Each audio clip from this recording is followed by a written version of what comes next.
Tapi mungkin mereka lupa untuk merubah mindsetnya. Oh, penting itu malah di awal Di awal tuh mindsetnya. Halo Sobat Gias, kembali lagi bersama kami di Opini.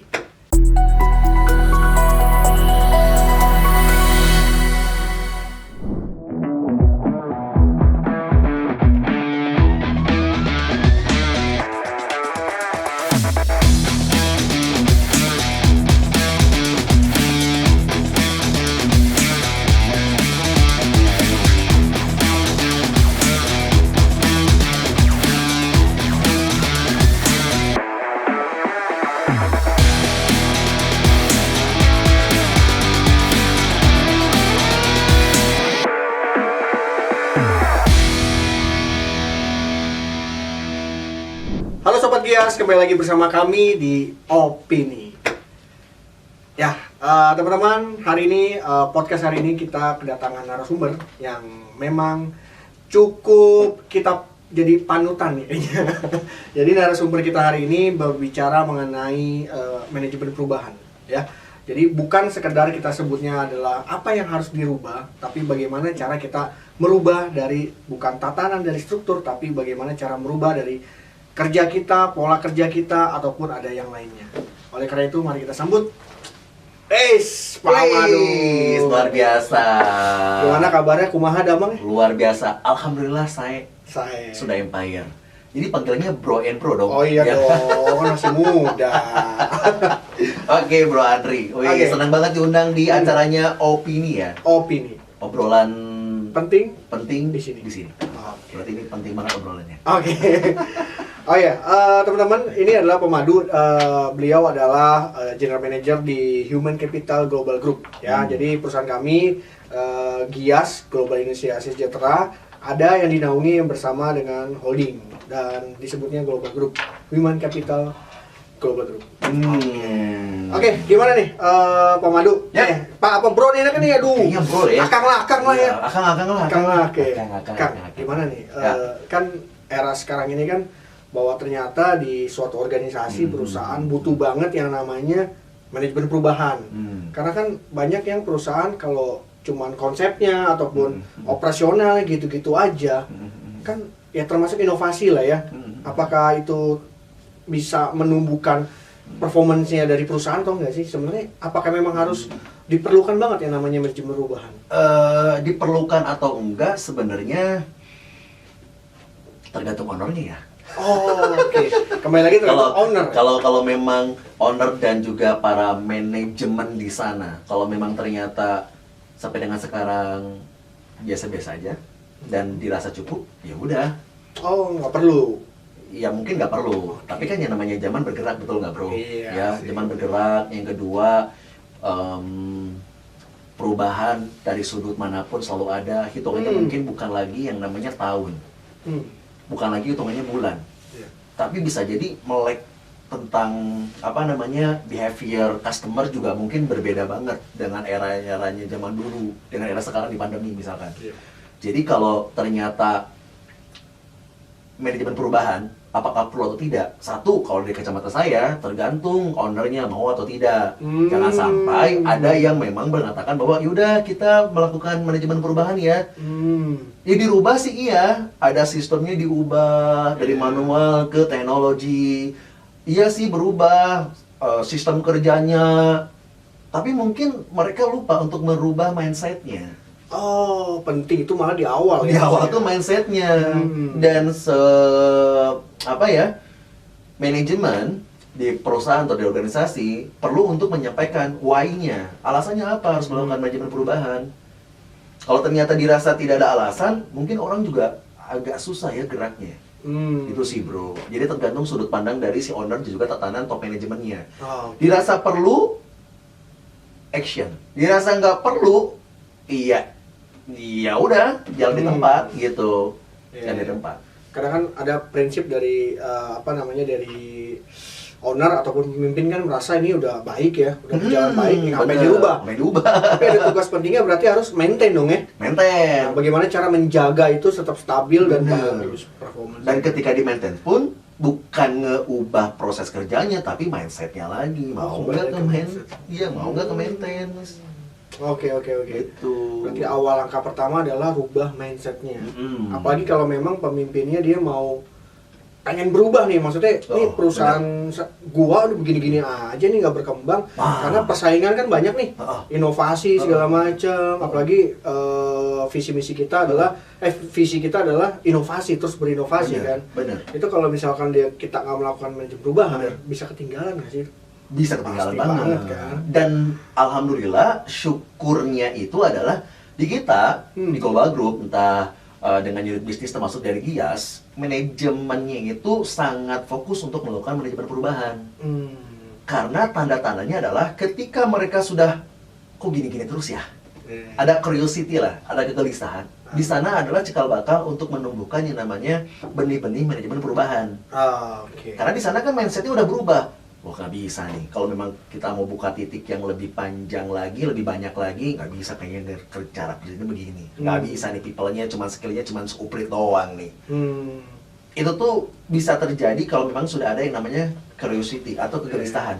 Gitu sih bro. Jadi syukur yang di teman-teman yang di Global Group, termasuk yang salah satunya di unit bisnisnya di Gias Group ya, para direkturnya, tetap manajemennya, itu mereka sangat konsen banget untuk melakukan manajemen perubahan. Dan support ya? Dan support. Karena ada juga, brother, di PT-PT yang lain, di luaran sana, yang ingin melakukan manajemen perubahan justru bukan di top manajemennya. Oh iya? Lini bawah? Lini bawah. Kayaknya bagus sih kalau gini ya. Kayaknya, tapi kan yang hanya berandai-andai, karena dia nggak punya level decision making, betul nggak sih? Dan kalau kita ngelihat di luaran sana, kalau ada training, siapa yang dikirim? Paling di level maksimal manajer. Kesananya SPV, kesananya staff terus aja. Yang dewa-dewanya, yang raja-raja langitnya, level GM ke atas, di kita menjadi contoh yang baik. Karena level direktur pun ikut training. Ikut kerjain tugas. Iya bener, keren banget sih. Bener. Iya, tadi bicara people ya, bicara people. Kita sebagai pemimpin pun kadang nih, oke lah ada pemimpin yang mau berubah. Sistemnya gini-gini aja, dia mau berubah untuk lebih baik lagi atau lebih signifikan gitu ya. Kadang-kadang tuh kita mau berubah, gimana caranya untuk supaya anggota di bawah gitu ya, tim kita, misalnya kita punya tim, dia mau berubah dulu, dia juga mau berubah ya. Itu seorang leader harus ngapain sih sebenarnya? Nah, ini kadang kan ada yang ya jujur ya, maksudnya ada leaders yang ada anggota yang melakukan penolakan. Ini ribet lah, udahlah ngapain lah. Ini harus dirubah, udah gue bekerja tahun-tahun begini-gini aja sama aja. Nah, itu gimana? Anggapinya untuk seorang leader ya. Leaders ya. Jadi kalau leaders itu kalau saya umpamakan tuh dia tuh udah kayak konektor di charger lah. Konektor lah. Konektor itu kan kayak penghubung lah. Kadang-kadang mereka cuman pinginnya doang. Misalkan ke si X namanya katakanlah Yusuf, lu harus berubah ya. Ya Yusuf juga pasti akan jawab sendiri. Ya iya Pak, berubah Pak. Siapa berubah? Ya tapi besok enggak lagi. Karena mungkin ngelihat si yang orang yang ngajak berubah pun dia juga nggak berubah. Berarti di role model ya. Apalagi sekarang era-eranya teman-teman dari kalangan belia-belia. Kalau saya kan sebutnya itu belia dan beliau. Milenial dan kolonial. Orang-orang yang milenial kan akan ngelihat dulu leadernya. Lu enak aja ngomong ke gua berubah, tapi lu sendiri kagak. Gitu kan. Lu sendiri ngajak untuk disiplin, tapi lu nggak pernah standby di kantor. Konon katanya lu kesana kemari untuk ketemu sama relasi dan lain-lainnya, tapi lu nggak ada kerjaan juga ternyata. Jadi balik lagi sih bro, si leader itu perlu menyadari bahwa dia sebuah konektor yang harus ngebuka jalan sama ngasih petunjuk. Lu nggak bisa nyuruh doang. Sebelum lu udah nyiapin dulu kuncinya mana. Karena buat saya pribadi seorang leader ibarat tour guide yang udah pernah kesana. Kalaupun belum pernah ke sana, nanya ke orang lain yang udah pernah ke sana. Sehingga orang-orang yang akan diajak bertamasya gitu kan ke lingkungannya si ke yang diharapin sama si bos, sama si leadernya. Mereka tuh nggak ketakutan gitu. Ya kan? Contoh saya ngajak ke Bro Andri, bro, mari kita ke masuk ke sebuah wahana lah. Di sana itu wahananya gelap banget ya. Pokoknya lu masuk aja lah. Terserah mau ngapain juga, ngapain, mau lewat mana kayak gitu. Coba pikirnya gimana Bro Adi? Bingung. Wah dasar nih, gitu kan. Gue sendiri mau ngapain? akhirnya kan nggak nyaman. Makanya pada saat si leader itu, kalau tadi ditanya gimana dari si leader, ada orang misalkan yang staffnya yang nggak bisa berubah, nggak bisa ngikutin dan lain-lain, ya ngaca dulu lah. Siapa tahu ente itu kadang-kadang suka lupa nih. Ente kadang-kadang ngasih apa? Lupa untuk ngebuka jalan, sama lupa ngasih petunjuk, tapi pingin resultnya gede. Wah, Ente. kadang-kadang ente. Ya. Kadang juga ada statement dari siapa itu? Albert Einstein ya. Yang orang mau berubah, dia mau mengharapkan perubahan, tapi padahal prosesnya gitu-gitu aja. Itu namanya apa? Gila kata kalau salah ya. Berarti kan kalau misalnya mau perubahan, mereka seorang leader juga harus effort dong ya. Pertama memberikan mindsetnya dulu nih, kepada tadi kan anggap adalah mindset segala macam. Terus menjadi konektor, memberi petunjuk dan pembuka jalan. Nah, misalnya seorang leader udah ngelakuin, langkah selanjutnya setelah itu apakah ada lagi? Dia udah menjadi role model, mencontohkan, dia udah kasih petunjuk, dia udah memberi buka jalan. Apakah ada lagi untuk seorang leader apa yang harus dilakukan? Kadang-kadang mungkin leader sudah melakukan hal itu semua, tapi kadang masih ada penolakan. Aduh, namanya juga dinamika organisasi ya. Kayaknya terus-terusan ada part demi partnya. Kalau dulu sinetron tersanjung sampai ke 6, kalau jadi leader sampai nggak tahu lah kapan. Panjang ya. Panjang banget lah. Episodenya panjang banget. Makanya kan si pamannya Peter Parker bilang di dalam kekuatan yang besar tumbuh juga tanggung jawab yang besar. Jadi sudah termasuk kalau gajinya manajer lebih besar dibanding staff dan SPV, wajar dong. Karena harus melihat dinamika, ini timnya kok kemarin udah bonding, mereka udah mau, tapi ternyata ada storming nih gitu kan. Ada badai nih, di mana lagi yang saya harus bisa cari ya? Gimana lagi? Kayaknya kalau continuous improvement untuk di sisinya leader gak ada matinya sih. Karena kan seni berorganisasi. Ya, jadi kalau misalnya udah dijelasin ini dan itu, terus ada lagi nggak stepnya? Ya pasti ada. Belum lagi kan bondingnya, belum lagi menyebarluaskan apa yang dimau sama si leader. Belum lagi mensosialisasikannya. Karena banyak banget nih si leader atau beberapa top manajemen yang pingin mengadakan manajemen perubahan dengan cepat, tapi guidance-nya nggak dibikin. Petunjuknya nggak dibikin, terus ngejual why-nya, terus pingin buru-buru. Ada gitu ya? Banyak. Dan sesungguhnya terkadang yang instan itu nggak sehat. Bener ya, berarti perlu proses, perlu timingnya. Dari timing lihat dulu yang dilakukan perubahannya tepat nggak di era sekarang. Saya masih suka banget dengan statement yang disampaikan oleh Pak Profesor Renal Kasali. Dia bilang, seandainya kalau virus corona itu bisa bermutasi, tapi percayalah manusia itu bisa beradaptasi. Ciamik banget. Beradaptasi bagi yang mau menurunkan egonya, bagi yang mau kotor-kotoran, itu sih bro. Kotor-kotoran, gotong royong sama tim ya. Berarti kalau seorang leader, kalau dia mau melakukan suatu perubahan juga dia harus ibaratnya terlibat, tanggung jawab, memberikan kalau bisa memberikan tutorial, bener banget. Ya kan, petunjuk dan lain-lain dong. Bener banget, makanya kalau di Gias grup sendiri dengan titiknya 38 gitu kan, dengan bahkan sampai 40, kemudian di head office-nya dengan sampai ratusan untuk si karyawannya. Bayangin, itu titik nggak akan bisa ditambah kalau si top manajemennya nggak konsen untuk ngasih guidance. Benar. Ya nggak sih? Makanya dibantu sama timnya Bro Andri untuk bikin dari sisi KPI-nya, kerjasama sama sistem and audit gitu kan, untuk menyiapkan yang namanya susunan template SOP-nya. Kalau nggak ada, gimana manajemen perubahan? Betul. Selain itu juga manajemen support sih. Nah itu paling keren banget. Wah, kalau di luaran sana nih, yang masih warga 62 ya? 62. Atau warga Mecin. Bagian dua biasanya sih, kalau saya sempat ngisi seminar di satu instansi atau dua instansi kalau nggak diundang gitu untuk sharing session, ya masih ada lah. Yang kalau saya lihat kok yang training ini aja terus, kok ini terus gitu kan. Kalau dia punya improvement sih digelar sih, dikasih hadiah, gitu kan yang menang. Pertanyaannya adalah itu improvement dijalanin atau enggak? Benar. Tahun depan ada kontes improvement lagi. Misalkan saya jadi jurinya nih, saya kan tanya, yang kemarin udah jalanin belum ya?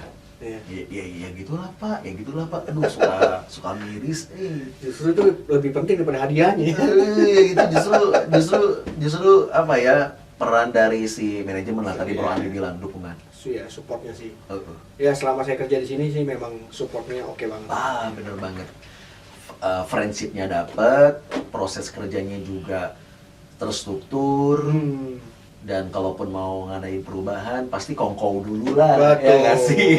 Sama manajemen, kita mau ngapain. Karena kan kalau saya perhatikan, semenjak saya masuk ini kan Gias kan pertumbuhannya cepet nih. Cepat, benar. Pertumbuhannya cepet banget, atau udah 40 titik lah. Bahkan targetnya berapa? 100 titik kan. Nah, pertumbuhan cepat ini, manajemen jeli sebenarnya ngelihat bahwa people-nya itu memang harus diimbangi dengan pertumbuhan yang terlalu cepat ini. Makanya mendukung banget ada yang namanya training, engagement segala macam, asah kompetensi. Itu saya lihat sih manajemen sama ini support dan bisa pengen mengimbangi dengan pertumbuhan Gias perusahaan ini cepat gitu.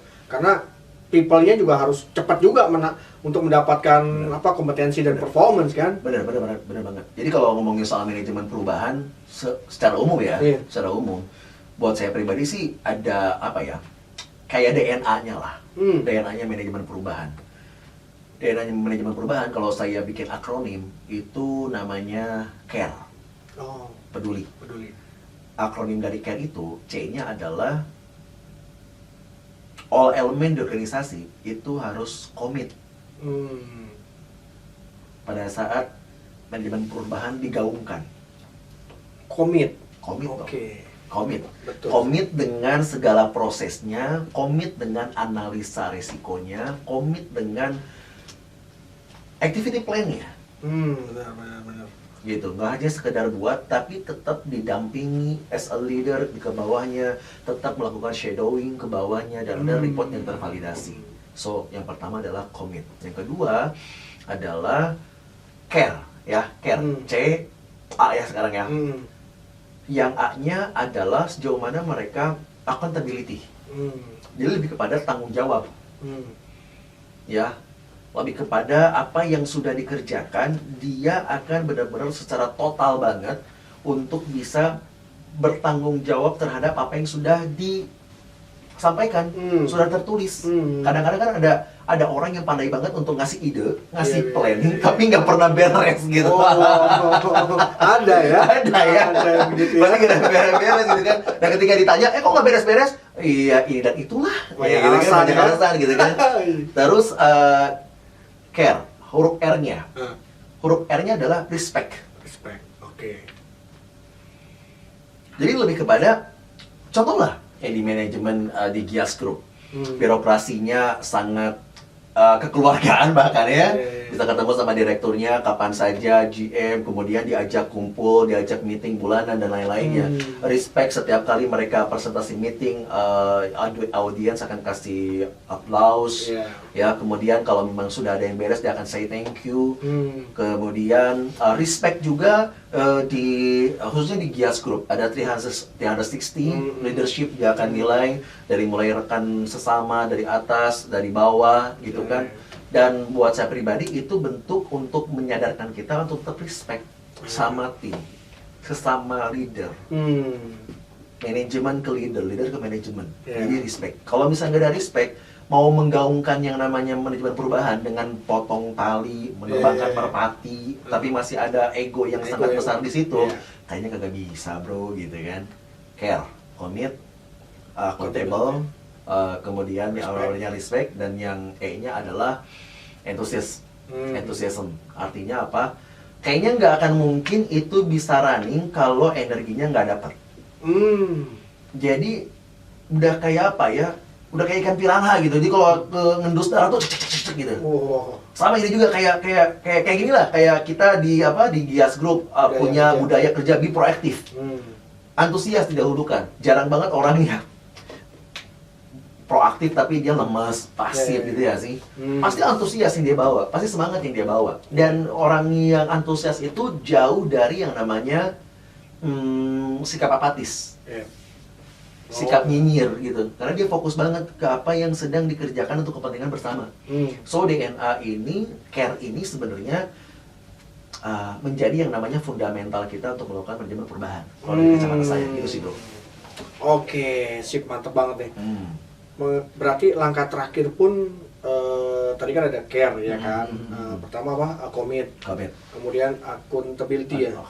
Terus kemudian respect dan enthusiast. Nah, dari semuanya ini berarti nggak menutup kemungkinan kita bisa menjadi agen perubahan dong. Iya dong. Jadi agen perubahan. Menariknya adalah hampir seluruh kementerian, BUMN sampai ke swasta gila pasti ada agent of change-nya.